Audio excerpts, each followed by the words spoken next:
네, 증시 대담 시간입니다. 오늘이 11월의 또 마지막 거래일입니다. 24년을 잘 마무리하는 시기이기도 하지만 또 내년을 준비하는 그런 시점이기도 합니다. 그러나 만만치는 않을 것 같습니다. 보시는 차트는 이제 세계 불확실성 지수라고 하면 되는데 뭐 이 차트를 보지 않더라도 내년이 좀 불확실성이 높아질 수 있다라는 얘기는 당연히 할 수 있을 것 같습니다.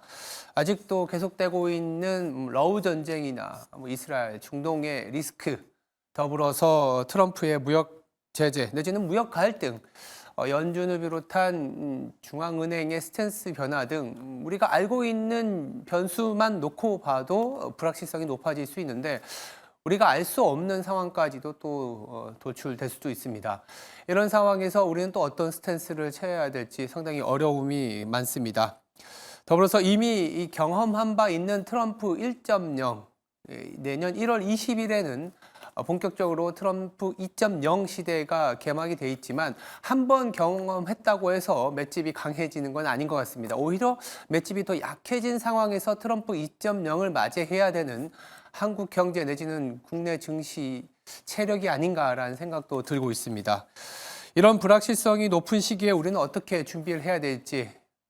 그래서 증시 대담에서는요, 답답하고 힘든 국내 시장에서 그나마 해볼 만한 대응 전략, 이렇게 높은 불확실성에서 어떤 컨셉이 필요할지 자세히 챙겨보도록 하겠습니다. 증시 대담, 지금 바로 시작하겠습니다.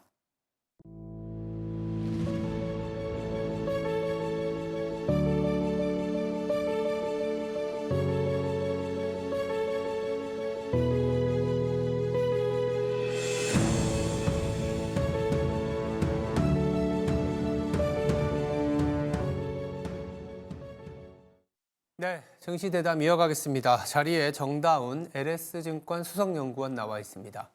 안녕하세요. 네, 안녕하십니까. 벌써 11월의 마지막 거래일입니다. 다음 주면 또 12월이 시작이 됐는데 미국은 연말 랠리, 산타 랠리에 대한 기대가 상당히 높습니다. 간밤에는 추수감사절로 휴장을 했고 아마 속속들이 이제 소비와 관련된 뉴스도 나올 것 같은데 결론적으로 우리 증시 산타 랠리 기대할 수 있을까요? 네, 미국에 대해서는 신고가 갱신 흐름이 좀 이어질 거라는 기대감이 상당히 많고 네. 그 부분에 대해서 저도 어느 정도 동의를 하고 있습니다. 다만 한국 시장에 대해서는 아직도 좀 조심스러운 시각이 좀 많은 것 같아요. 당연히 이제 앞에서 보여드렸던 차트처럼 불확실성이 높은 환경이 지속이 되고 이 부분이 무언가 구체화될 만한 시기가 연말에 있냐라고 했을 때 아직은 좀 이릅니다. 뭐 대표적으로 이제 트럼프 취임 시기도 아직은 한 달 넘게 남아 있는 상황이다 보니까 낙관하기가 조금 어렵기는 합니다만 가격 레벨로 봤을 때 상당히 낮아져 있거든요. 그런 상황에서 연말에 이제 최근에도 계속 발표를 하고 있지만 기업들이 주주환원을 재고하는 방법들, 방안들을 속속들이 발표를 하고 있습니다. 그러다 보니까 낮아진 가격의 배당은 높아진다. 결국 배당 수익률이 상당히 높아진다라고 얘기를 할 수 있거든요. 지금 기말 배당만 놓고 보더라도 5% 이상의 기말 배당을 할 걸로 예상이 되는 종목이 50여 개 이상이 있는 상황이기 때문에 저는 그래도 배당 수익을 노리는 일부 매매가 나타날 수 있고 이 부분이 지수를 그래도 일부분이나마 조금은 회복시키는 데 기여를 하지 않을까 이렇게 좀 생각을 하고 있습니다. 우리 상장사들이 배당 수익률이 높아졌다. 주가가 빠져서 그렇죠.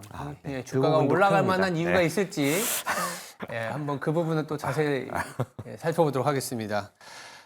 뭐 관련된 레포트를 주 초반에 내셨더라고요. 저도 좀 자세히 봤는데 내년을 바라봤을 때 우리가 이제 직면할 수 있는 여러 가지 변수가 있겠지만 또 퀀트 측면에서 봤을 때 꼭 집어서 몇 가지를 얘기해 주셨더라고요. 그 얘기부터 네. 하면서 아까 말씀을 좀 네네네. 해볼까요? 네, 일단 두 가지를 좀 꼽았습니다. 지금 불확실성이 높다라는 부분, 그리고 앞으로 무언가 구체화되기까지 시간이 남아 있다라는 부분들 그렇죠. 때문에 전망하기가 사실은 좀 까다로운 시점이기는 합니다. 다만 그럼에도 불구하고 가능성이 높은 게 뭘까라고 했을 때 불확실성이 높게 유지가 될 것 같다는, 아이러니하게도 불확실성이 상당 기간 좀 유지될 것 같다라는 부분이 사실 저는 확실해 보이고요.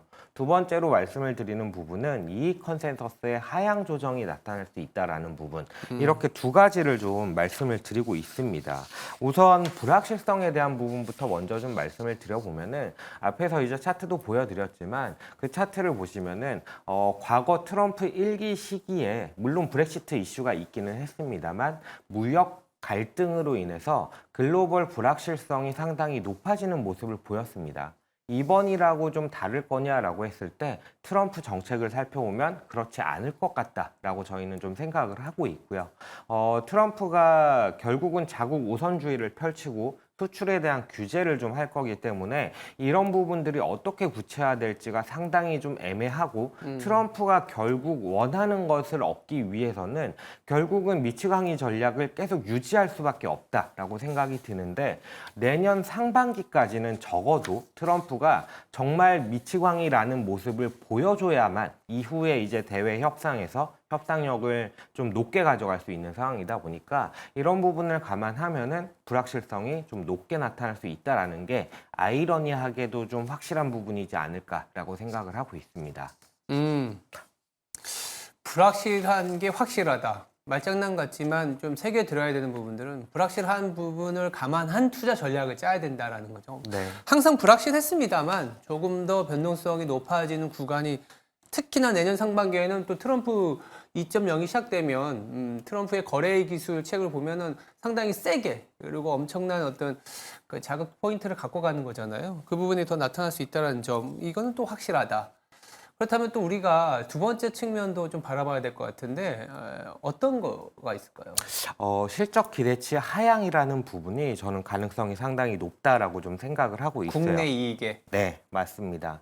국내 이익이라고 좀 콕 집어서 말씀을 드리는 이유는 트럼프가 어쨌든 수출 규제하고 뭐 꾸준히 얘기를 드렸지만은 이런 부분들이 아직 구체화되지 않았습니다. 보편 관세를 부과를 할 것이다 라는 부분들, 그리고 뭐 품목별로도 중국을 향해서 규제를 한다. 지금 뭐 어제도 반도체에 대한 얘기가 좀 나오기는 했습니다만, 네. 이런 부분이 구체화가 되지 않았기 때문에 실적을 추정하기가 상당히 어렵습니다. 어렵다라기보다는 거의 불가능에 가깝죠. 왜냐하면은 관세율을 10%로 할 거냐, 뭐 20%로 할 거냐에 따라서 기업들의 이익이 충격을 받는 폭이 당연히 달라질 수밖에 없는데, 이 부분이 확실히 나타나기 전까지는 추정치를 명확하게 조정하기가 힘들다라는 거죠. 대표적으로 뭐 자동차 같은 기업들, 현대차나 기아차 같은 경우들을 보면은 2조 이상, 뭐 1조 이상의 영업 손실을 좀 보일 거다라고 예상이 되는데, 이게 관세율을 10% 적용을 했을 때 그런 모습이고, 20%면은 더 높아지는 모습이 나타나겠죠. 그러다 보니까 지금 코스피 2025년 순이익 데이터를 살펴보면은 거의 235조 원에 달하는 높은 수치를 예상을 하고 있고, 그 밑바닥에는 이제 이익률이 차트에서 보이는 것처럼 25년도에 영업이익률이 9%대에 달할 것이다. 그리고 순이익률 같은 경우는 사상 최고치 수준에 근접할 것이다 라는 기대감이 섞여 있는데, 이 부분이 당연히 하향 조정이 될 거다라고 저희는 좀 생각을 하고 있고, 사실 트럼프 정책을 약간은 떼놓고 보더라도 우리나라가 가져가는 산업 구조상 수출을 많이 해야 되는데 유동성이 이런 수출을 좀 선행하는 모습을 보이거든요. 근데 이 유동성이라는 부분들이 늘어나고 있는 건 맞습니다. 근데 달러가 워낙 강세를 보이다 보니까 글로벌 유동성 상승이라는 부분을 달러 강세가 상쇄하고 있는 모습이 나타나고 있거든요. 그러다 보니까 사실 트럼프가 없었어도 약간은 조심스러운 구간인데, 트럼프 때문에 더 안 좋은 구간으로 가는 게 아닌가라는 우려감이 좀 섞여 있다라고 보시면 될 것 같습니다. 네. 25년에 대한 영업이익률이 9%를 넘어선다라는 낙관적인 추정치 자체도 신뢰할 수가 없는 상황인데, 이런 상황에서 트럼프의 무역 정책, 그리고 또 다른 변수들로 인해서 이익의 어떤 하향 조정이 가파를 수 있거나 내지는 하향 조정될 가능성이 높다라는 측면, 그러면 불확실성도 높고 이익도 하락하고 투자 안 해야 되는 거 아니에요? 그래도 우리가 네. 대안이 있다. 네. 이런 거잖아요. 네, 맞습니다. 네. 앞에서도 뭐 얘기를 드렸지만은 배당에 대한 부분을 상당히 좀 기대를 하고 배당. 있습니다. 예. 배당이라고 하면 일반적으로는 시장 안 좋게 보는 거냐라고 첫 번째 반응이 나옵니다. 그렇죠. 물론 그런 부분이 맞습니다. 왜냐면은 배당이라는 게 시장이 안 좋을 때 방어적으로 안정적인 성과를 보입니다. 그렇게 방어적인 성과를 보이는 것들을 기반으로 해서 절대적인 수익률을 따져보면은 꾸준히 우상향을 하는 그런 뭐랄까요 지표라고 보시면 될 근데 것 같거든요. 올해도 네. 사실은 배당 성장주, 배당주 상당히 좋았어요. 네, 맞습니다. 네, 뭐 맞아요. 금융주라든지 뭐 이런 것들이 특히나 자동차라든지 이런 것들이 특히나 자동차는 좋은 좀 이렇게 뭐 좀 뒤엔 안 좀 좋아졌고 그렇지만 용두사미가 돼 있고 이 네네. 배당과 관련된 컨셉들이 상당히 좋았다라는 점. 네, 그렇죠. 그런 부분들이 있는데 아직도 좀 괜찮게 볼만하다라고 말씀을 드리는 이유는 이렇게 배당이 어떤 성과 패턴을 보이느냐에 기반을 해서 좀 말씀을 드리고 있어요.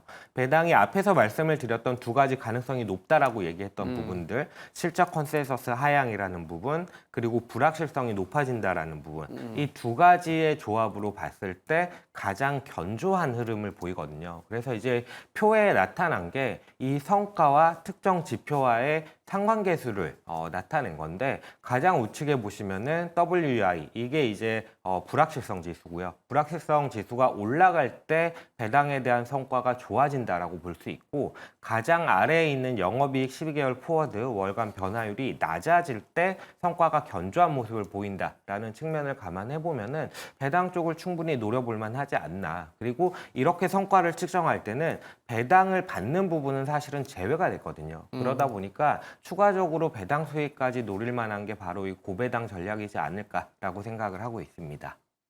배당이라는 게 어떻게 보면 여러 가지 측면에서 투자자 입장에서 안전마진을 확보하는 것도 있지만 이런 어려운 시기에 배당을 할 수 있다는 거는 그 기업의 어떤 비즈니스 모델의 안정성 내지는 경쟁력을 보여준다라는 측면에서 불확실성이 높은 구간에서 상대적으로 나올 수 있다. 그렇다면 결론적으로 지금 시점에서 어떤 기업들이 나오나요? 네, 기말 배당만 놓고 배당 수익률을 예상을 해보면은 지금 시장에서 잡히는 컨센서스로는 정상 JLS가 이제 8.1%. 정상 제일의 네. 교육주잖아요. 네, 맞습니다. 학령 인구 감소에 대해서 좀 우려가 많은 그런 종목이기는 한데 약간 고가 학원들이 좀 성과가 좋은 모습을 보이면서 배당을 상당히 좀 잘 하고 있는 그런 종목이고요. 사실 뭐 여기에 들어가 있지는 않지만 뭐 대교 같은 종목들도 똑같이 교육주인데 학령 인구 감소로 우려감이 많이 있다가 실버 산업에 좀 진출을 하면서 주가가 좀 좋아지는 모습을 보였거든요. 뭐 정상 JLS 같은 경우도 이렇게 배당을 많이 한다는 거는 그만큼 현금 흐름이 많고 앞으로 무언가를 해볼 수 있지 않을까라는 기대감을 뭐 뭔가 확실히 뭐 정해진 거는 전혀 없기는 합니다만 안전마진 네. 측면이죠. 8%. 그렇죠. 그런 부분에서 좀 접근해 볼 만하지 않을까라고 생각을 하고 뒤에 뭐 SK D&D, 스카이라이프, 한국자산신탁, 뭐 삼성증권 이런 종목들이 대부분 배당이 높게 나타나는데 물론 이렇게 배당이 높게 나타나는 거는 주가가 그만큼 못 올랐다는 거고 그러한 우려 요인들이 작용을 하고 있다라는 부분입니다. 그래서 여러 가지 좀 고려를 해서 봐야 되기는 하는데 지난주에 제가 이제 실적이 안정적인 종목을 제시를 드릴 때 그 중에서 이노션이 좀 포함이 돼 있었는데 이노션 같은 경우도 4% 중반 이상의 기말 배당이 예상이 되는 종목이라서 참고하시면 좋을 것 같습니다. 네. 이제 저도 이제 배당 수익률이나 배당 종목들을 골라 보면 이 사실은 주가가 확 급락을 해서 이 네, 맞습니다. 배당 수익이 높은 근데 주가가 급락했다라는 건 업황의 부진이라든지 기업의 어떤 현금 흐름에 문제가 발생해서 주가가 빠지는 경우도 있거든요. 그래서 이제 아까 보여주신 종목들은 그러면 업황이야 뭐 그렇다 치더라도 현금 흐름이라든지 이런 거는 좀 약간 걸러서 이제 만들어 주시는 거죠? 괜찮다. 아주 이거는 순수하게 배당 수익률만 가지고 선정을 한 거고요. 현금 흐름도 같이 보셔야 될 것 같아요. 아하, 예. 네, 왜냐하면 뭐 그런 이게 부분이 주가가 있죠. 예. 확 빠졌다는 거는 24년 기말 배당이 안 나올 수도 있다라는 리스크도 가미되어 있기 때문에 예. 물론 근데 그 종목 내에서 예를 들어서 삼성증권 같은 경우에는 뭐 현금 흐름이 왕성하니까 그래도 7%다. 제가 삼성님 걸 들고 있는 건 아니지만 그런 측면에서 본다면 이 정도면 뭐 7% 연말까지 가져갈 수 있는 충분한 매력도가 높지 않겠냐라고 생각이 들고 있습니다. 생각보다 굉장히 높은 배당 수익률이네요. 이거 좀 네. 지켜봐야 될 것 같습니다. 자, 그러면 이제 마지막으로 우리가 12월이 이제 다음 주에 시작이 됩니다. 주목해 봐야 될 이벤트들이 좀 있을 것 같거든요. 네, 12월이 이제 다음 주부터 시작이 될 텐데 주목해봐야 할 이벤트로는 총 세 가지를 꼽고 있습니다. 하나는 일단 잘 알고 계신 것처럼 주요국들의 기준금리 결정, 통화정책회의가 있고요. 그리고 두 번째로는 연말 쇼핑 시즌, 그리고 이를 통해 볼 수 있는 경기에 대한 부분, 그리고 마지막으로는 여전히 트럼프발 불확실성이 어떻게 흘러가는지 이렇게 세 가지를 꼽고 있는데 우선 주요국 기준금리 결정 같은 경우에는 17일부터 18일까지 FOMC가 있을 예정인데 미국 같은 경우를 대표적으로 보면은 전반적으로 금리 인하 스탠스는 이어질 가능성이 높다라고 판단은 되지만 물가 지표가 더 이상 낮아지지 않는 부분 그리고 수요에 대한 부분들이 견조하게 이어지는 부분들을 감안을 해보면은 약간은 조심스러운, 그러니까 약간 매파적인 스탠스를 내비칠 가능성이 높지 않나라고 좀 생각을 하고요. 두 번째로 연말 쇼핑 시즌 같은 경우에는 10월 데이터, 10월 개인 소비, 개인 소득 데이터를 보면은 강하게 이어지는 모습을 보였거든요. 그러다 보니까 연말 쇼핑 시즌에서 충분히 소비할 여력이 있지 않나라고 생각이 되고 최근에 또 트렌드가 가성비 소비인데 연말 쇼핑 시즌이 그런 가성비 소비에 상당히 적합한 흐름을 보이기 때문에 저희는 연말 쇼핑 시즌이 괜찮을 거다라고 보고 있고요. 다만 트럼프발 불확실성 같은 경우에는 여전히 좀 이어질 가능성이 높겠죠. 예. 그러다 보니까 확실한 것들을 가지고 가자라고 얘기를 드리는데 앞에서 말씀을 드렸던 두 가지 이익 추정 시 하향에 대한 부분 그리고 두 번째로는 불확실성이 높다라는 부분을 말씀을 드렸고요. 그러다 보니까 확실한 부분들이 이제 가격에 대한 부분, 충분히 가격이 낮아져 있고 이익에 대한 안정성을 기대할 수 있는 그런 종목들에 좀 집중을 해보는 게 어떨까라고 생각을 하고 있습니다. 맞습니다. 우리 시장이 지금 이익의 하향 조정이 많이 되다 보니까 주가가 좀 비싸거나 많이 수익률이 올라온 경우에는 조금은 변동성이 많이 노출되고 있습니다. IR을 하지 말아라 정도로 나오고 있거든요. 그럴수록 시장의 실망감이 커지고 있기 때문에 오히려 주가가 하락했거나 배당이라는 안전마진이 확보된 종목 위주로 연말을 좀 대응해 봐야겠다라는 생각이 들고 있습니다. 네, 지금까지 LS증권의 정다운 수석연구원이었습니다. 말씀 감사합니다. 네, 감사합니다. 네, 앵커 브리핑을 시작하겠습니다. 간밤에 미 증시는 추수감사절로 휴장을 했습니다만 유럽 증시는 거래가 됐습니다. 은행과 반도체 주도로 강세를 보였기 때문에 좋았는데요. 프랑스의 정치 불안도 일부 완화됐다라는 소식이 들려오고 있습니다. 우리 시장에 조금 더 집중해서 말씀을 좀 드려보면 아시는 것처럼 전일 한국은행이 깜짝 금리 인하를 단행했습니다. 근데 금리 인하에도 불구하고 외국인은 매도세가 더 짙어졌습니다.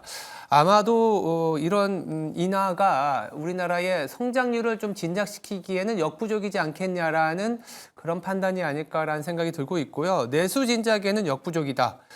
더불어서 성장률을 하향 조정하다 보니까 우리나라 원화도 조금은 불안정해질 수 있다라는 리스크 요인도 부각이 된 하루였습니다.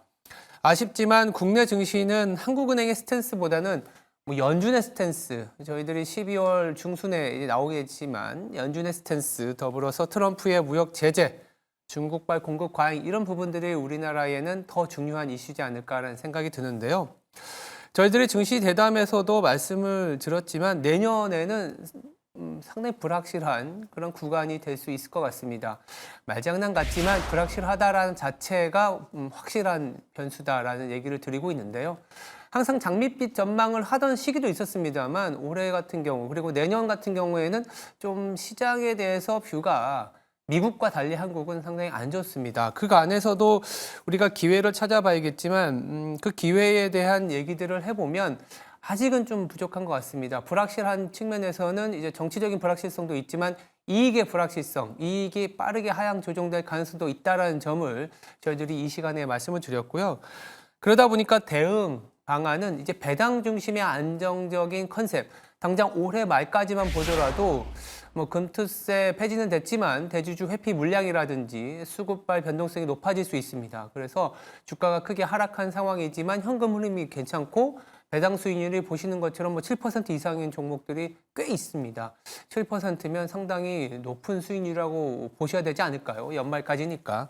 이런 어떤 배당 컨셉의 종목들로 조금은 대비해서 연말 연초를 준비하는 건 어떨까라는 생각이 들었습니다.